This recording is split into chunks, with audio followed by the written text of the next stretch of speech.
Hey, this is Marcus Washington, MTC Media here. AU pulls it out 71-69 in what was an exciting game. Greg Jones led the Eagles with 17 points. Lincoln Ball had 13 points. Matt Mayock came off the bench and he had 10 points. And for Lafayette, it was Alex Chalkin with a career high 29 points. Then the big boy, Justin Vanderbond, had 14 points and 6 rebounds. And this was a game, cliche alert, this was seemingly a game of runs. Thought in the first half, American just didn't shoot the ball well. I do agree with Coach Simpkins at his post game. They got a lot of the same shots in the second half as they did in the first half. It's just in the second half they made them in the first half. First half they missed them. And I thought this game kind of grew into what it was going to be early on. Lafayette comes out, they start out by running chin action. And then American adjusts to that. They're pressuring the ball, they're doubling the ball when they go DHO off of the chin action with the stagger away. And then next thing you know, Lafayette adjusts after that, which is why you saw Chaikin get the amount of shots that he got. He was 10 for 13 from the field, 8 for 10 from three-point land, and part of that is he can shoot the dickens out the ball, and certainly the actions that Lafayette ran helped him out into getting wide open. The other thing I thought was when Lafayette gave up runs to American, a lot of times it was quick shot or bad shot or turnover, and just their transition defense was awful. Their transition defense was awful the entire night. And as long as AU pushed it up fast and got defense in early scramble or early rotation, Lafayette ended up struggling with being able to defend no matter what AU ran. It didn't matter. AU did not get a great night statistically out of Matt Rogers. He was 5 points, 4 rebounds, but because they went to take away Rogers so much and so hard, it did open up things for other people. And we always talk about others, no matter what team it is that I cover, I always talk about others.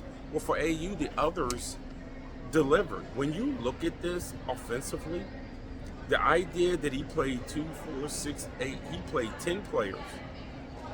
Every player but one scored. Every player contributed something. Every player got a rebound. Almost every player had a made shot. Eric Michaels was 0 for 3, and that was it. Besides that, he got contributions everywhere. And I thought that the depth wore Lafayette down beyond turnovers. I think it wore them down in decision-making, going down the stretch where things kind of started falling apart for Lafayette on the offensive side. They were forced into a shot clock violation with 59 seconds left.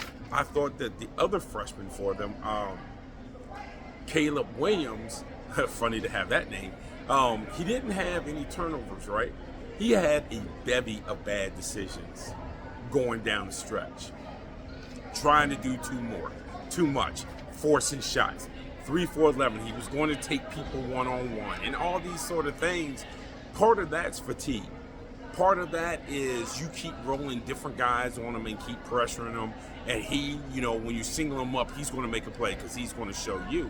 And I think at times he hurt his team, especially when Chaikin was so hot and they were playing him and sticking on him so much on any action, any movement, any screen. That opened up things for a lot of people. It didn't have to be, trying to dribble and beat your guy one-on-one. It didn't have to be that. But that's what it ended up morphing to for Williams, and it did. It hurt Lafayette.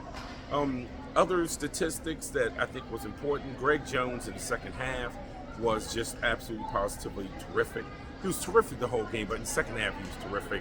Made a couple of big threes, the 3 coming out the locker room, and then he had a 3 with a little bit over 3 minutes and something left. He hits a big 3 there. He was 6 for 12 from the field, 3 for 4 from 3, 5 rebounds, 2 assists, and again, just a great night for him and just a great progression. If you want to sell AU, to someone, to a kid in high school, the jump that Greg made from freshman year to sophomore year, I can't talk about it enough. I've said it a million times. I'm going to keep saying it.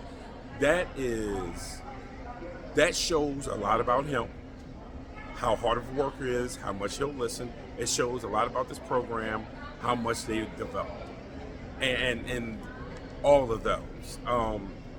Getting Lincoln Ball, who picked up a third foul with 40 seconds into the second half, he picked up his third foul. Yet again, he contributed 5 or 8 from the field. He had 13.6 rebounds. You wouldn't even known that he had even went so far as picking up. No, he stayed at 3 fouls. He never played like he was in foul trouble. He just kept playing. And so many kids would have tried to protect themselves. He didn't try to protect himself. He did whatever the team needed for him to do, which again sounds simple. I can tell you now, it's not simple, but it is. And then Mayock, as usual. 21 minutes. He goes 4 for 5 from the field, 1 for 2 from 3, has 10 points. And this team, which tied for first place and have collectively done a lot of things correct, and getting this monkey off their back after last year losing their first game, getting the monkey off their back and winning this one by 2 points or 20 points, it didn't matter. They just needed to win, and they did just that. So you won't see me anywhere tomorrow. I don't think I'll be at the CAA. You will see me on Saturday somewhere in the DMV covering college basketball, probably CAA tournament, maybe somewhere else, but you'll see me. It's Marcus Washington, MTCB.